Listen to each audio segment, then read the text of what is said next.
This is Industry Relations, a podcast at the intersection of real estate and technology from an insider's perspective with Rob Hahn and Greg Robertson. Okay, everybody, how's it going? Before Rob and I get started, I've got to read our sponsor read here, and it's a brand new sponsor read because, as you know, or you may not know, maybe this is the first time you're hearing, but this episode is brought to you by our sponsor, Cotality. CoreLogic is now Cotality. Same trusted technology and data with just a new name that reflects their mission to unify property professionals, strengthen industry partnerships, and drive innovation globally. Cotality powers tools you already know and love, like Matrix, the gold standard for MLS systems. There's One Home for agents who want to give their clients a more personalized collaboration experience. MLS Touch keeps you connected to the MLS no matter where you are. Realist gives you the insights to stand out as a local expert and tools to fill your funnel with high-value leads. The new One Home Owner platform keeps you on top of mind and delivers long value after the deal is done. Learn more at Cotality, that's COTALITY.com. And if your MLS is powered by Cotality, don't miss Camp Cotality for MLS staff and leadership this June. It's the perfect time and place to connect, learn, and see what's next. From Industry Relations, we thank Cotality for their sponsorship. Thank you. All right. That was awesome. Really well done. I just got that from Kim, so yeah. All right. I guess we should do our normal intro, but I think we're going to skip it. Hey, everybody. Welcome to an episode of Industry Relations, the live stream edition, the emergency live stream edition. We'll see. I mean, we might have like 2 people on the live stream. We'll see. Although I already see comments from Colton. We decided to do this, I think, as a live stream because, the news that dropped, and I know people have already, made, like, I think James and Keith, over our friends over at Real Estate Insiders, I think they did a webinar. Obviously there's already comments and stuff around it. I said, all right, let's just do this as live stream. That way we'll get some questions, get some comments, we'll get some clarifications, we'll get things. We'll have people, make fun of me, It's so easy to do too, right? Yeah, so, hey, looks like we got some big names here. In the I know. Chat. I know. This is great. We have lawyers on the live stream and stuff, so I think they'll be able to correct me, most likely. So without further ado, why don't we just dive into the topic, which is clearly going to be CCP once again. Yes. Because finally NAR has taken action. Obviously I've already written about it. I saw you had written about it. So let's start with your take, right? Because I think my take is relatively obvious. Yeah. Well, I mean, to be honest with you, so I remember one time an MLS executive said to me, it's like, that they don't really pay attention to whether this portal or this vendor is doing anything bad with data or trying to use it in some way that isn't like sanctioned, because Greg at Vendor Alley will write about it, right? Because I like yourself and some others, I'm a geek about this stuff, right? Sure. So I understand, I think I understand the nuances in the history and everything else. So the first thing I'm going to say here is just I'm still not 100% with these changes and what they mean and how they mean it, right? So I'm still kind of trying to grok everything. I think I have a base level understanding, more than a base level, right? But as somebody who, is I love the puzzle pieces. Okay, if you want to do it this way, you have to do this, and that. And I have an internal checklist in my head, and we do this and we do that. This is very complicated in the way that they've laid it out to kind of like understand for sure. What's your understanding of what they laid out? Okay, so they've kept CCP. Okay, and they've added a new thing. Can we call it like demo? Demo? You're the marketing guy because this is the worst fucking name I've ever heard. Oops, I cursed again. It is the worst name. What ever. is it? Delayed marketing exempt listing. It's the worst name. Yeah. Demo. A demo. Come on, man. You're a market. Come on. Well, what else do you call? First of all, the freedom listing. Yeah, exactly. first of all, I was talking to somebody. It's like, who in their right mind, it's, at an MLS would like label anything delayed? That just seems like a lawsuit waiting to happen, right? So, yeah, I don't know. I come up. It does need more besides just a long name. They need another name for it. They should just adapt what I put out in writing. It's prime choice select, right? Prime grade, most desirable, choice grade, select grade. Right. The crap that you couldn't sell otherwise. Yeah. I don't think that's the case, but I understand what you're saying. Yeah. It needs a better name for sure. Sure. I mean, I think we should just call it coming soon. Or it's just to me. Is. As I've seen in some of your posts and other things, it's really just an active listing, and instead of having the toggle of no internet, it's no IDX, no syndication, right? So it's it could be labeled that. That was from Ed Zorn, right? From CRMLS. Like, okay, if that's the way to think about it, But then I'm like, then what's exclusive? Isn't that active? No MLS. Well, exclusive got its own set of rules, right? So that's what I'm saying. It's just everything is a little bit more complicated. All right, listen, right? Fine. So we could call it whatever we want. Delayed, coming soon, choice grade, whatever, right? No IDX, whatever you want to call it. Fine. But there's three tiers. Okay, what else? So your interpretation is that that's the only change. Well, there was this little kerfuffle over, the one-on-one and what that means, right? And we've got some clarifications early. We're going to get into that. Breaking news, about that. Yeah. And then, there's been some, I think, the first takes out there were that the portals are really going to hate this, but I think that's not the case here. Mm-hmm. I don't think it's going to matter for much of the portals except for Realtor.com, right? But yeah, I don't know if there's, I don't think like you think it's like, it's it's but a flesh wound or something, right? Or whatever Monty Python reference. This parrot is deceased. It's resting, yes. It's resting. It has joined the choir invisible. It's resting. Look at the plumage on it. All right, so do you like it? Do you like the changes? I like the fact that and again, you're going to argue with me, but what I think we are all waiting for is this kind of bombshell is like NAR completely folds on and gets rid of CCP, right? So I think no, they did not. So okay. I think to me there's something in that message where they led with that. Now there's this exception, and then we could play this maze game of like, but if you go this way you can do it, and if you go this way you can do it. If you go this way, I think that's interesting. I at first my first pass on it too was like, I thought maybe they should have been a bit more bold and really also said, hey, here's the timeline and things like that, instead of leaving it up to the MLSs. But I saw a tweet from Werzer out there, and Werzer was like doing a little poll, like, okay, who thinks that NAR should mandate this shit versus local MLSs? And on all those polls I saw there, it was a majority were like it should be locally adapted, right? Sure. So okay, that I can see as well. So maybe that my first take on that wasn't extremely accurate, right? But yeah, I think do we have we heard from Compass to say that are they happy? Because I don't think they're happy. I think I saw something in one of the post whatever coverage stories where they're like, this is better, it gives sellers more choice, et cetera, et cetera.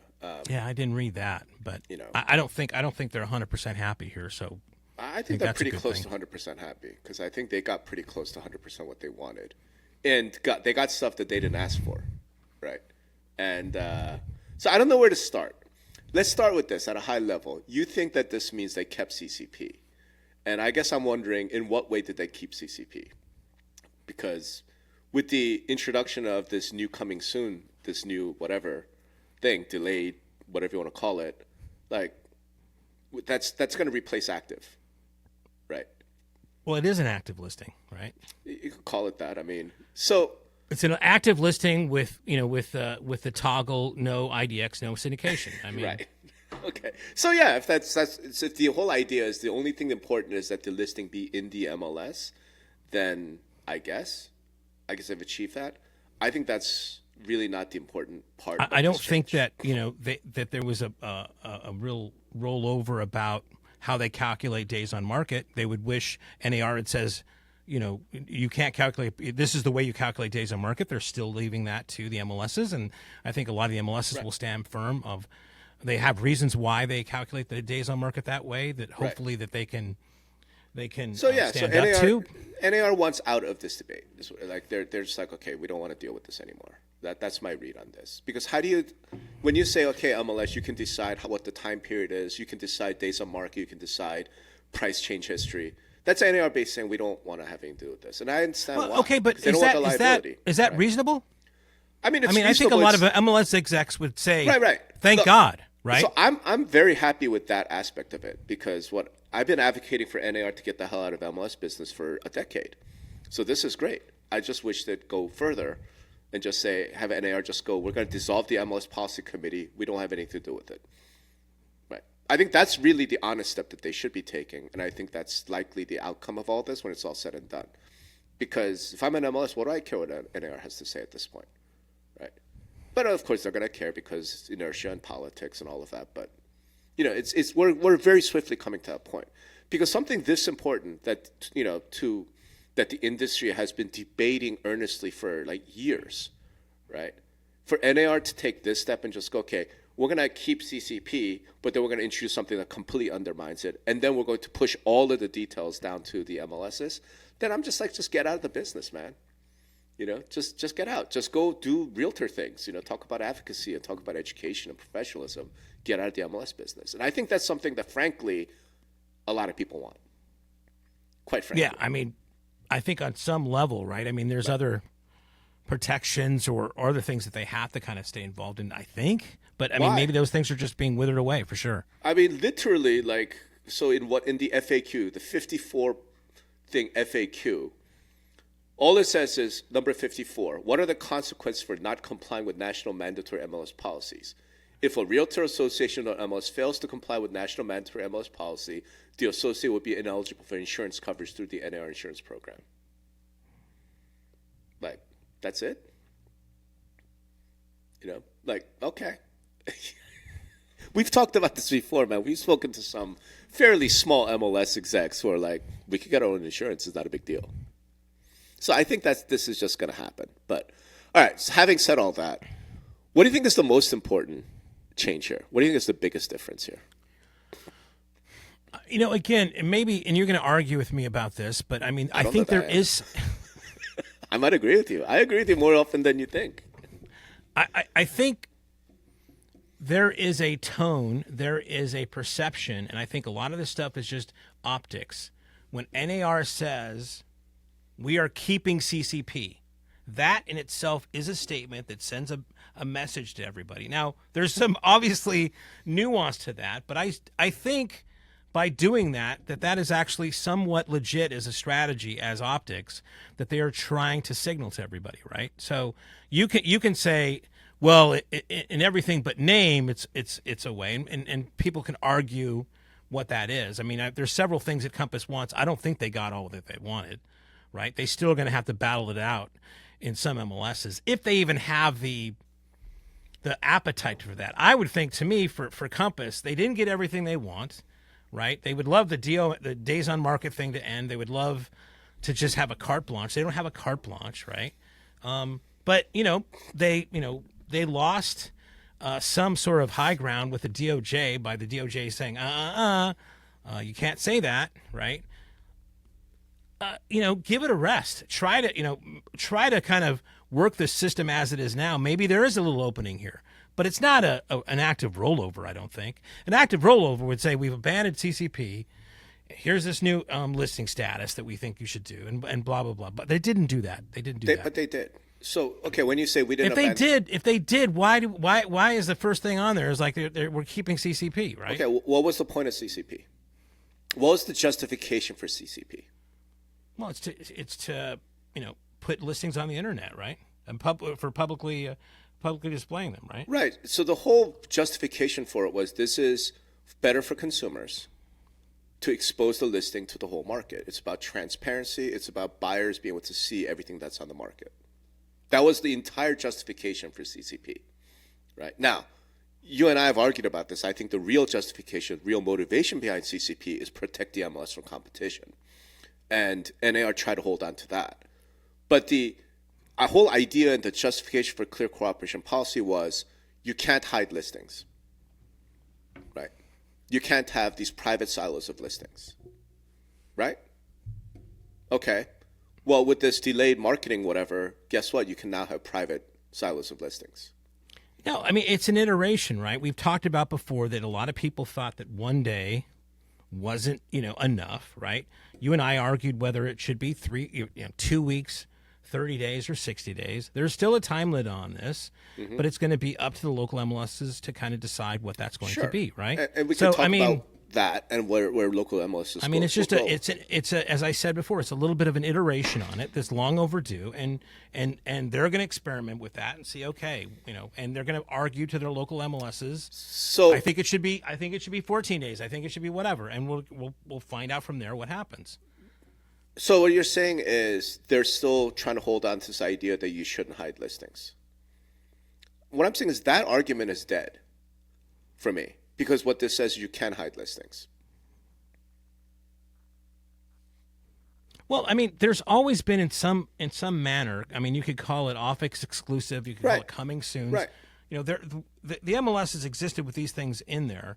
The problem we have now is just the scale of what the internet can do here, kind of like makes that a bit, and the market itself kind of lends to these things, to do these things at scale, right? And we're trying to put as much things in place to limit that, right? If it was just they could hide listings forever and put them on Zillow, well, I guess that's it. Again, I sometimes get confused what they're actually trying to do here, right? This is what I'm talking about, right? Like, isn't CCP effectively neutered because there are two workarounds for big brokers to build a private inventory via office exclusives and the one-to-one language? We have some information on the one-to-one language, but I think so.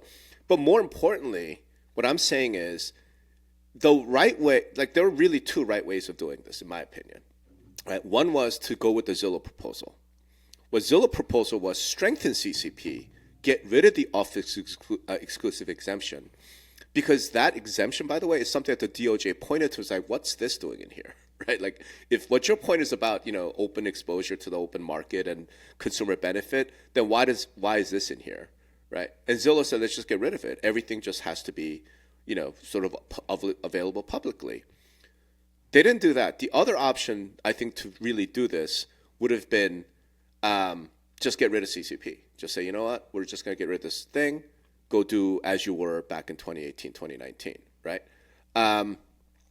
So I think my point is, like, I feel like this new program, what they've done here, is essentially chop the legs out from, the people who have been arguing, like James Dwiggins and Zillow and Bess Friedman, all these people, like, there's no reason to hide listings ever, right? Now, Ed Zorn wants to make this point. I'll show it on stream, right? It says, Rob, these listings are not private in any way. This listing in CRMLS available to 100,000 CRMLS agents to show and represent their buyers.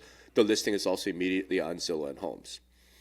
I guess I'm curious, Ed, maybe you could, comment, how is it available immediately on Zillow and Homes when Zillow and Homes gets it from IDX?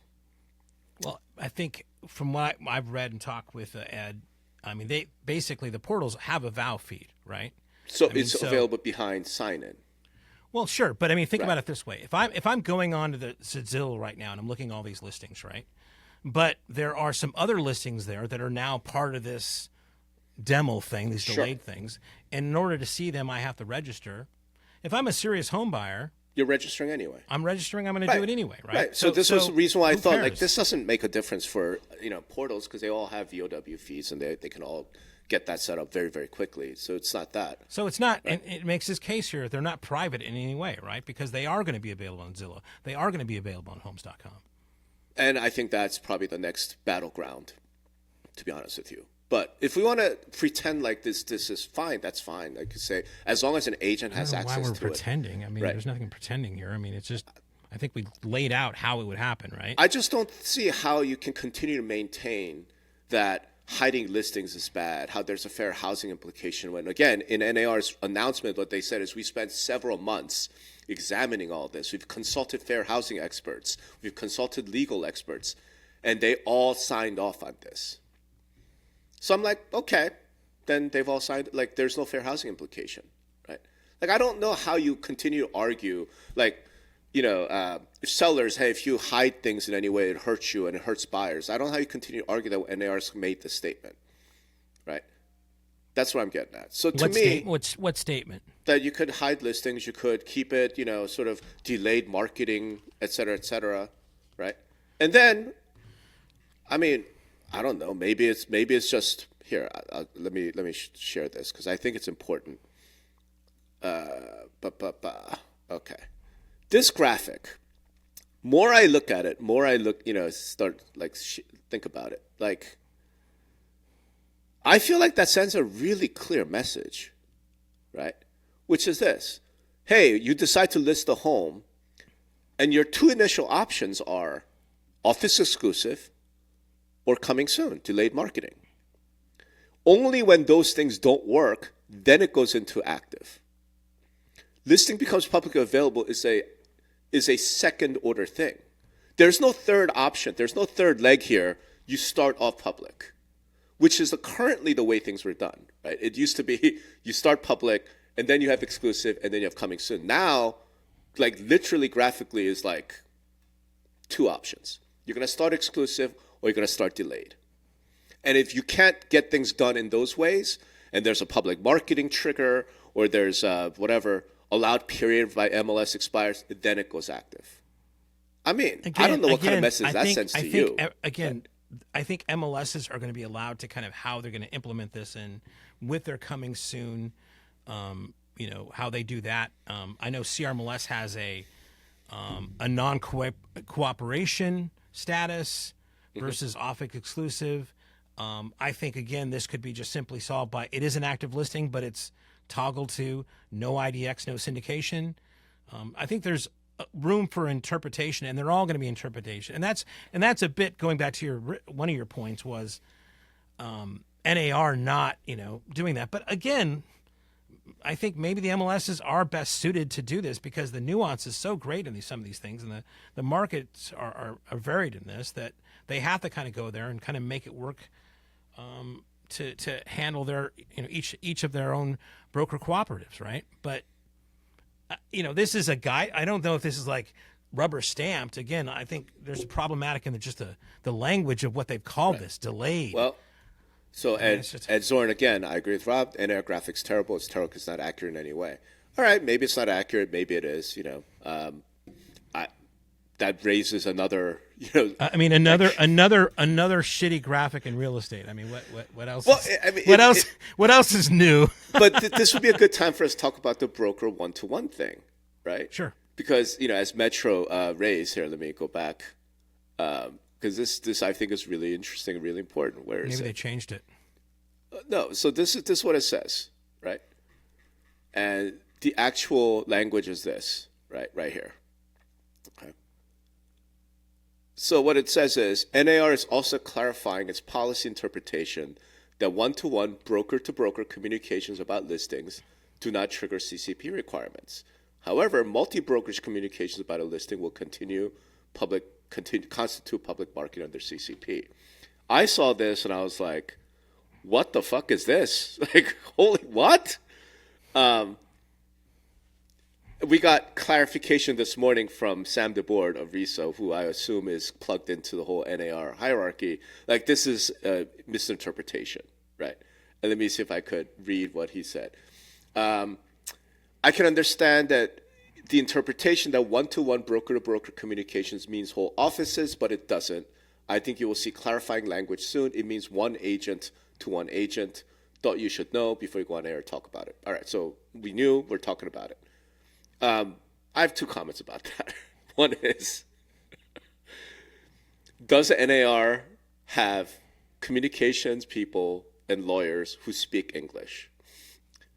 Because I don't know how else to interpret broker to broker when what you mean is agent to agent. So, To me, what the more logical thing would be, they released this without thinking about it.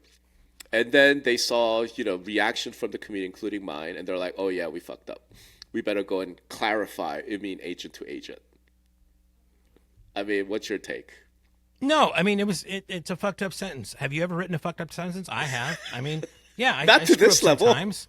Well, I mean, again, like I said, these things are complicated. How do you right? write broker to broker when you mean agent to agent? Right. I mean, I hope they don't use agent to agent either, right? They've got to further kind of clarify what the context of this is, right? Right. So, right. Yeah.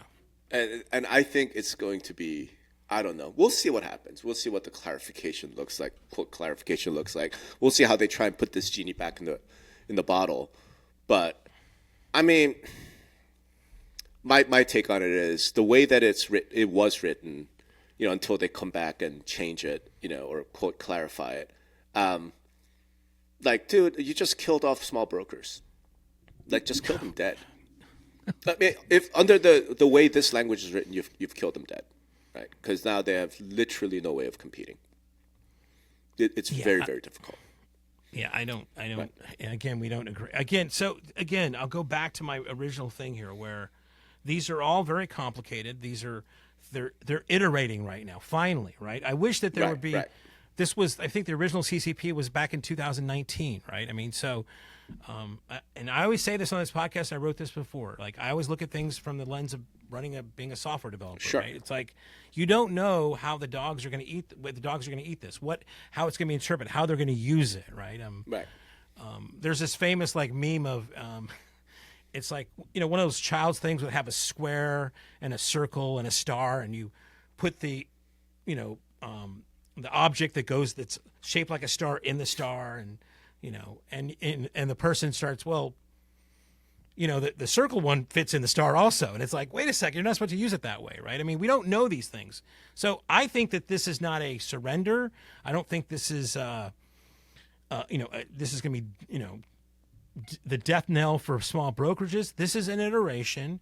Okay. They're already going to make an adjustment to this, and we're going to find out what this means. And then hopefully they iterate a little bit quicker when they find out that this is not the thing. But this is not, I don't think, if I'm Robert Refkin, and I'd like to see what you're talking about, but he is not jumping up and down and excited as hell about this, right? No way. There's still some work as far as he still has his days on market fight to do. He still has his own interpretations he got to do to every MLS out there. So this is, that's the thing that's frustrating about this business in a sense, right? I mean, it is, the disparity of everything out there just slows things down to a crawl. This happens in all sorts of things. I just, as I told you last time, I'm a partner with Cole Boyer and Tuesday, and we have to go market by market.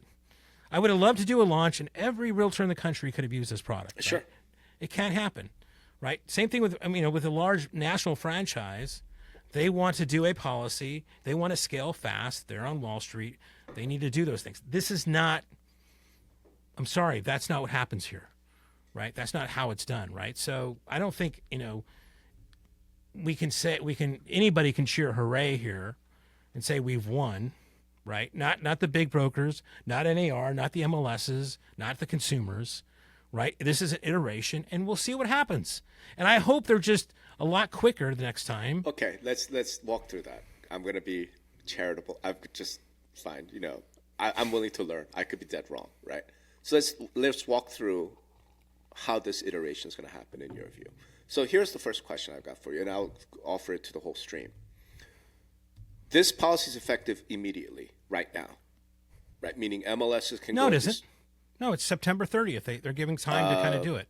Multiple listing options for sellers policy effective March 25th effective March 25th must be implemented by September 30th. Okay, it's not immediate. So that's a deadline. No, what I mean is the policies effect right now, meaning MLSs can go and start doing things right now.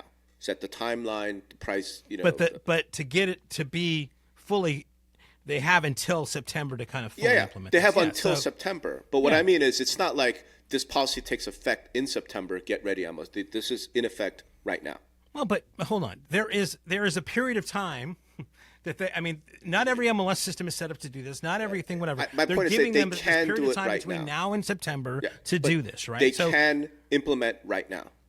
Okay. They have sure. until September 30th. They have to get it done by the 30th. My point is they and can. they've already shown so far that they are willing to do an iteration on this, right? So we have one coming. We're just talking iteration. Right. So right now, let's just say some MLS somewhere goes, okay, we're going to 14 days.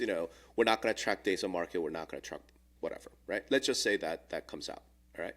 My question is, what percentage of listings will start life as delayed in that MLS that implemented this? Well, okay, let's talk about that a bit, right? Yeah. So you have now, Compass has this kind of, 3-phase marketing system, That's right. See no evil, hear no evil. No, Here- it's prime see no choice select. It's we're Whatever. going to start And they exclusive. have they and then have we're gonna coming soon, their and then we're gonna technology, do their active. back end Yep. can handle that. They have a website that can handle that. There's not just like you wake up one day, oh, we're exclusives now, right? So if a broker wants to do this, and again, if I'm a broker right now and I'm reading this policy, I'm hearing you and I talk, I'm hearing James talk, I'm hearing anybody else talk, I'm like, yeah, this doesn't sound fucking the cement's wet here, or the cement's dry yet. It still sounds wet. I don't know if I'm going to do that. So what do I think tomorrow? Well, if you're set up for this, and I think the only one that we know that really is, set up for this, Compass, well, they've been kind of doing this. Well, time out. We know that Anywhere is set up for this because he's come out in an earnings call and said, if things go, we are all ready. The technology there, people are there. We're ready to go. Yeah, but there's ready. Sure, they have. Again, I know that every portal and all those guys they have contingency plans to make it, but I don't think they flip the switch. They flip the switch tomorrow. Sure, I'm just relaying what the companies themselves said. EXPS said, we have all the system, we have all the people, we have all the data. Like, we are ready to flip. Absolutely, yeah. Okay, I'm sure they've thought about this. I'm sure they've looked at what they have, and they could probably implement this. We know that I don't Howard think it Hanna- makes sense for them to turn it on tomorrow. Okay, fine. But my point is simply that they're all ready to go. Howard Hanna already has a lot of this in place. They've got a little bit like this, right? Because they're very much a that's fan the exception, of not the the rule. Compass for sure. approach, right? So we know at least those 4 companies are ready to rock right now. We don't know if it's right now, but they said that They said right now. Okay. Yeah. So my point is, what percentage of actives, what percentage of listings start life as exclusive? What percentage start life as delayed? What percentage start life as active? I don't see any significant change until September 30th. Oh, okay. Fine. Then have it that way. After September 30th, this is now implemented across the board. What percentage start life in each category? Because put yourself in the... Well, I mean, it looks. I think there's a lot of things that factor into that. Hold on a second. Right. Put yourself in the shoes of the listing agent. Right, you're the listing agent from whatever brokerage. You go and talk to a seller. What percentage of listings then start life as we're going to just be active and public? I think, to me, I would say a majority of them, because I would tell my clients, like, in order to get the best price and to sell it fastest, we want to put it on the MLS as fast as possible. Oh, man. I couldn't disagree more. I think the vast majority will start life as delayed. No way. The vast majority. That's what I think, because you have all sorts of flexibility. And I do think that this notion of Again, days the on market whole and argument of price saying changes, we're going to start by not going on Zillow, I think you're going to lose, a bunch of those, right? I don't. I think what I'm hearing, what I'm seeing, because here's the thing: if you're right, then this shouldn't even be an issue, right?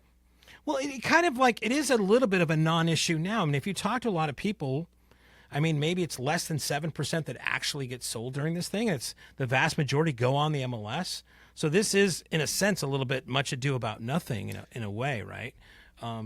So I don't know what's going to happen, and if an agent's going to change their whole way of marketing and the way that they deliver what their services are, to say, well, we used to put it on the MLS, but now we're not going to do that. We're going to wait and test the markets, because by sending it out to as many people as possible, that's not the best way of finding out what a good price is. Here's the problem. If what you're saying is true, the agents have zero desire to do any of this, and delayed marketing exclusives are just a tiny, small fraction, and the vast majority are just... I got to tell you, there's a part of me that believes if that's the case, right? If that's true, then you don't need CCP at all. You don't need any rules. Because 99% of agents are just going to go fully open, public in the MLS anyway. Why do you need rules? right? You needed rules, you need CCP because agents were not doing that, right? Agents were doing a lot of private networks. Agents going on Facebook groups and just like, hey, anybody got a buyer, right? So that demand is still out there.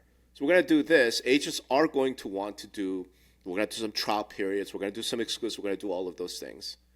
And when I look at the advantage of going delayed, whatever this thing is, delayed marketing, why would you ever put anything into active? Well, again, I think that I'm not sure every agent would want to do that. I think, honestly, I think the way that this is being pushed by some brokerages, and they've been getting incentives to do it this way, right? I mean, James talks about how he gets calls from Compass agents that call him directly, say, I'm not down with this. I just don't think this is the right thing to do, right? So there's people in there that's doing it, but that's great. But they're Then being James, coerced in a say. They're being coerced with incentives and everything else to do that. But this is what we're about to find out. It's going to be fantastic from a finding out standpoint, right? If what James is saying is true, then James and Next Home should be growing by leaps and bounds as they plunder agents away from Compass, right? Well, I mean, there's, again, they're going to have their own, everybody's going to have their own kind of way of doing business, right? This is going to be Compass's way. And just to go back to answer your question, like, what do you think is going to happen after September 30th, right? I would say there's really two factors involved here. Number one would be the market, right? Again, once this thing flips to the buyer's market. Yeah, it's I am. happening. Honestly, I am. Yeah, right? I think it's not happening. You should be. Yeah. You should be. Okay, so I'm kind of with you, but I mean, but let's just say, sure. right? Let's just say, sure. All right. And then the second thing is depends on what MLS you belong to. Right. Okay. Right. So I mean, those are two. If you're asking me that question, because every MLS is going to be somewhat different. Maybe they'll fall into certain categories, but that's what's going to happen, and that's not what Refkin wanted, right? I mean, so and then do you think Refkin wanted the mandatory, the seller has to sign a form? I don't think he wanted that. That's another point of friction. Okay. Right? So, I mean, again, you keep on saying there's no consequence. Refkin and those guys got everything. That's bullshit, man. It's just, it's some weird spin you're trying to put on this that has no basis on what is actually happening here. This is an iteration, right? It's not exactly what he wanted. It's not exactly what a lot of others wanted, but we'll see what this happens. And I just hope, I pray that these guys don't take 6 years to make another iteration, right? Okay. I mean, I haven't spoken to any of these people or anything, but if I'm Refkin, if I'm Hobie Hanna, I feel like the only thing I didn't get is that the delayed listing whatever thing is also not in VOW. Right. I feel like it's the only thing I didn't get. Because otherwise, so I got you think that having their sellers have to sign some sort of disclosure from the MLS I don't think that matters one bit. I mean, sellers at this point have to That's sign. It's just a friction point. I will tell you right now, any sort of friction in anything matters for sure. Okay, but you got to sign all kinds of shit in the initial every page of a listing agreement. So I just don't say that as being a huge lift. And look, as Edward says, the vast majority of these like non-whatever. So here, this is interesting. Let's just show this on stream, right? 13,421 lists submitted as active in that same month, 1342. Ed, what I'd be real interested to see is once you guys have actually implemented some policies around this delayed marketing, what those numbers look like, right? Now, it's possible that Ed and CRMLS, because their CRMLS are so big, they're such a monopoly that they just go, the delayed marketing period is 3 days. They're a total monopoly in Southern California. What are you talking about, right? But yeah, it's like these big brokers got nothing to ask for. Okay, I guess we'll find out, right? So they're going to come down real hard. They're going to say, we're going to track days of market. We're going to track, price changes, right? All right. I mean, we'll find out. My take on it is, in my view, there are some MLSs that are not going to do that, right? And the two that come to mind right now is MRED and SFAR. Because currently MRED and SFAR, their coming soon status, which they already allow, do not track days on market, do not track price changes, and allow for a level of public marketing without it being a problem, right? And it's not an IDX. And I feel like this delayed marketing status is effectively theirs coming soon. Well, listen, policies, right? You should never, ever, ever It's like referencing New York. If your argument is gonna reference the San Francisco market and the New York market, then you fucking already lost, bro. Or Chicago. Those are just weirdo kind of things. Chicago's its own kind of thing. MRED is Chicago. They had a PL. They had their own internal thing, which again is a unicorn, right? So these are unicorn types of things that you're trying to like. But delayed marketing looks exactly like that unicorn. So I'm just saying, in my mind, they got what they wanted, right? So here's how this plays out in my mind. Maybe this is a really positive thing because it'll create more competition between MLSs, right? CRMLS will come down hard and be like, 4 days, 7, whatever, 3 days, we're going to track everything. MRED's like, 30 days, we're not going to track nothing, okay? And I guess all that has happened is MRED opens an office in Southern California, right? And CRMLS opens an office in Chicago. And let's find out, do people, brokers and agents, do they want more freedom, fewer rules, or more restriction because more discipline? Maybe that's a good thing, right? Like maybe we'll find out in armless markets or in Atlanta or somewhere else, right? Like, do you know what I'm saying? Yeah, I mean, again, I just completely, disagree with your take that it's dead and that, this means that they got everything they want. I don't see how it's live. Because you can have office exclusive. They didn't eliminate that loophole, right? So if I'm companies, what am I prevented from doing? Well, I can do exclusive. They want to be on office exclusive. We already have office exclusive, right? So I mean, they want something beyond that. So no, they got that.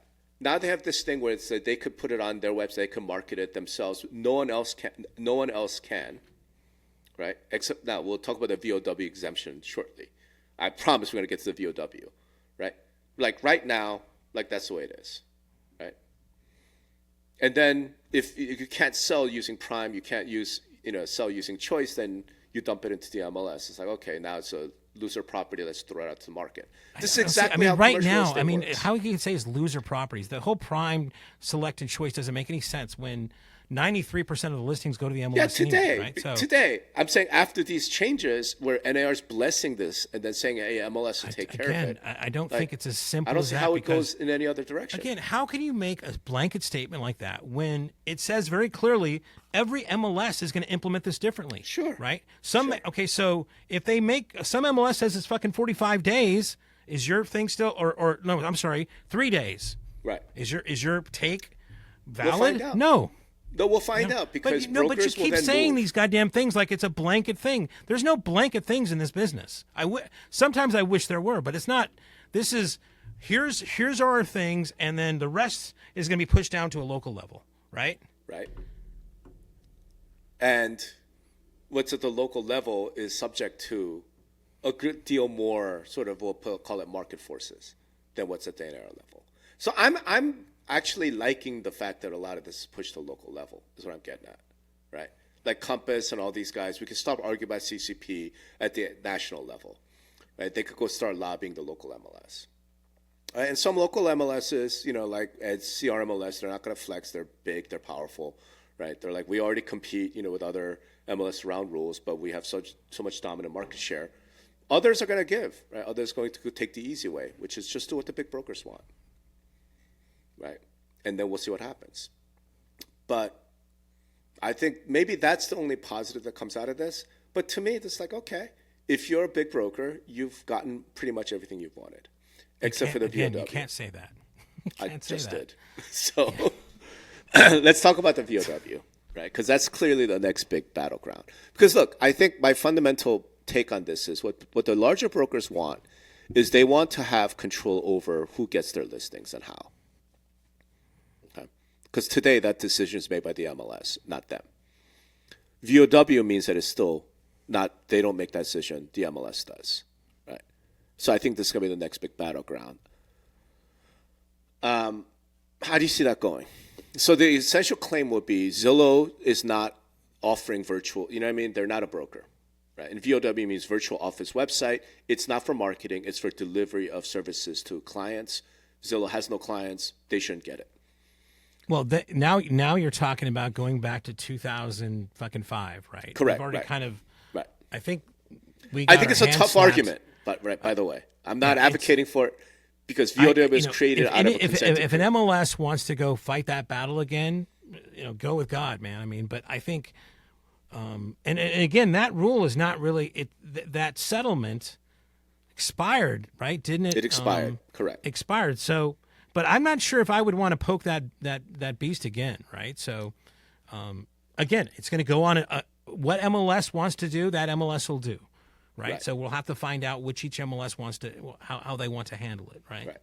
And I don't disagree. Like it'll be a tough thing. However, it is as if the MLSs and the industry have not been trying, and NAR as well, have not been trying to screw Zillow for, 20 years.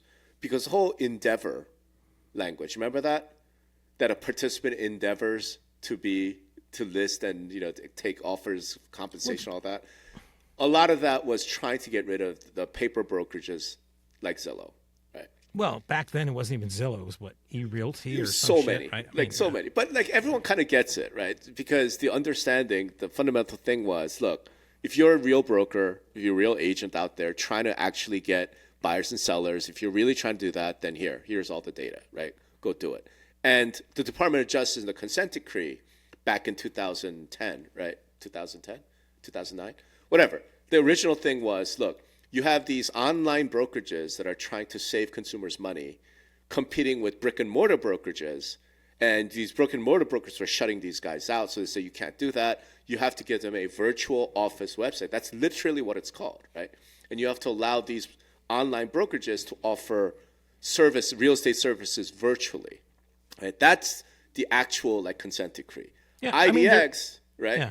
Was something else. This wasn't about office. It's not an office. It's internet display exchange, right? Like internet data exchange. Data exchange. And the entire premise of it was for display to marketing, so you can get leads, you can do buyer lead generation, right?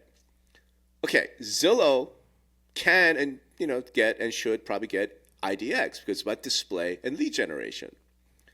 VOW is not about that. In theory. Right. And every MLS, and I'm sure not every, but a lot of some MLSs will have a different interpretation of what Zillow is than other ones, right? And that's going to have to happen. But it's not going to be blanket. It's not going to be blanket. Well, VOW is blanket today.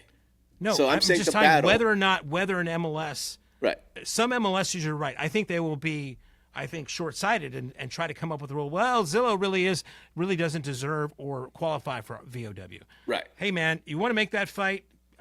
You're going to have the DOJ and the consumer active groups all on your ass. They may or may not, but that's their choice, right? Possibly. And in regards to all of this, and we talked about this on the last podcast. Compass, Zillow, Homes.com, EXP, everybody, right? They have to make. There's this MLS, the MLS. It's a broker cooperative, and it comes with rules, right? It also has here's what you get, sir. This great list of services of being part of our broker cooperative, right?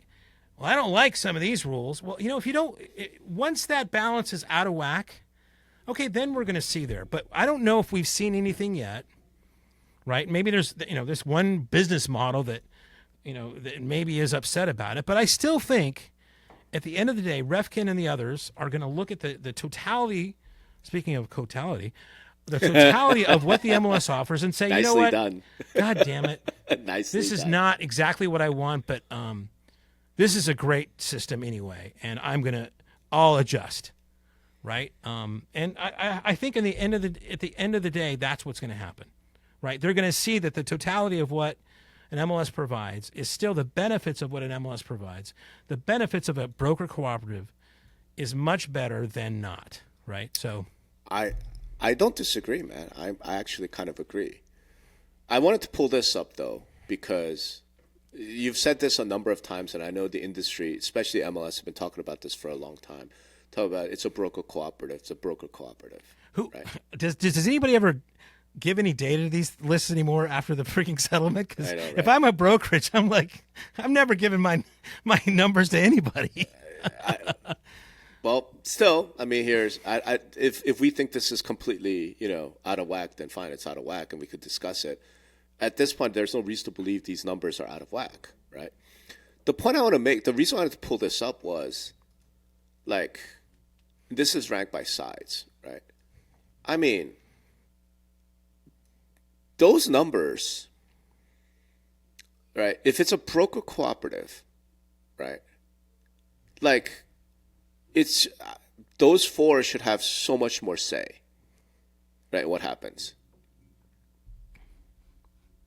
Do you know what I mean? Because between the top three companies of EXP, Anywhere, and Home Services, I guess we could throw in Compass because they're number 4. What are we looking at there? Like, I don't know. Does that look like a 800, 600? It's so small for me, Rob. 800. Really... Yeah, I'm sorry. It's almost like 900,000 sides, right? It's so big, right? And then you have this dramatic drop off to Howard Hanna to 97, and then Real is almost half that size, 48. 46, and then it just starts getting really, really small really fast, right?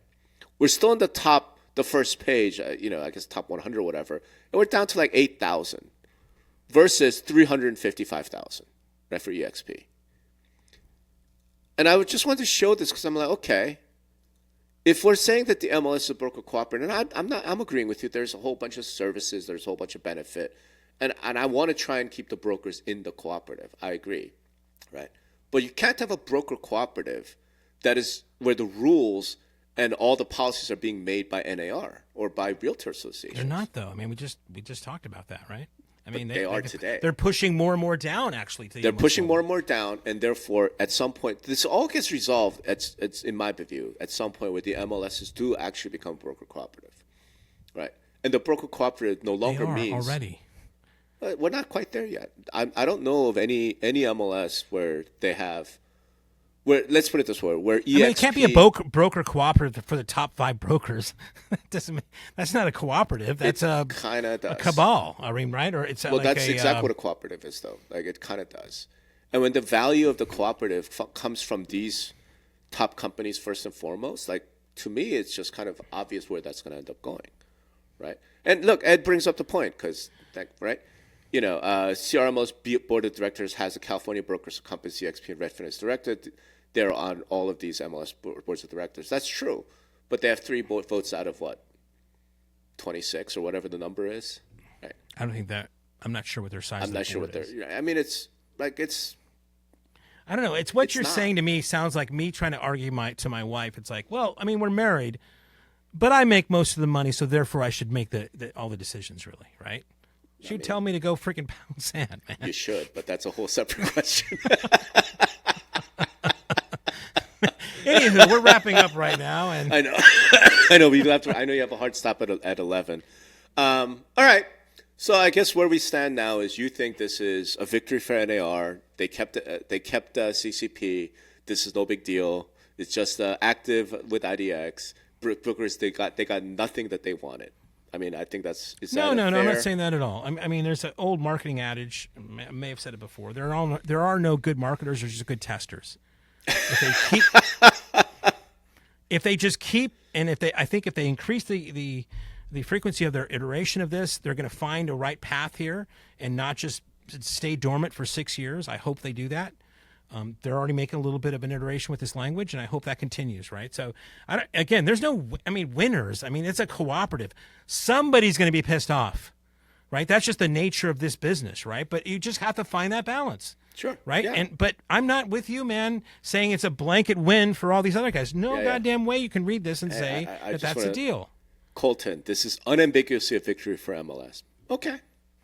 I'm going to differ with both you gentlemen because I know we got to wrap. I think this is unambiguously a victory for big brokerages and unambiguously a total loss for NAR. Now, here's the most positive thing. Sure. If we both agree, this would be a shitty podcast, right? So this is a good thing. No, look, like I said, we agree more than people imagine, right? Is that what we're saying is I think one of the real positives out of this is that NAR is backing out of the MLS business. And may that trend continue. Like, keep pushing things down to local MLS, and for local MLS to stop caring what NAR has to say, right?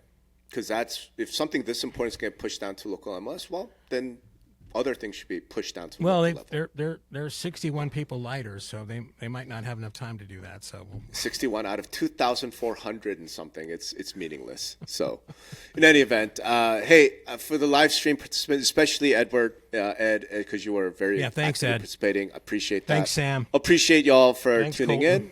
And I'm sure we're going to keep talking about this as there'll be more clarifications and more things. But No, as time know. goes on to see how wrong you actually are, this is going to be really fascinating. happy to watch. to. I think iteration will be great. I want to see what the market actually says. So let's do that. Yep, I could just be wrong, and we'll see. Thanks, everybody. All right, ciao, everyone. Thanks, everybody.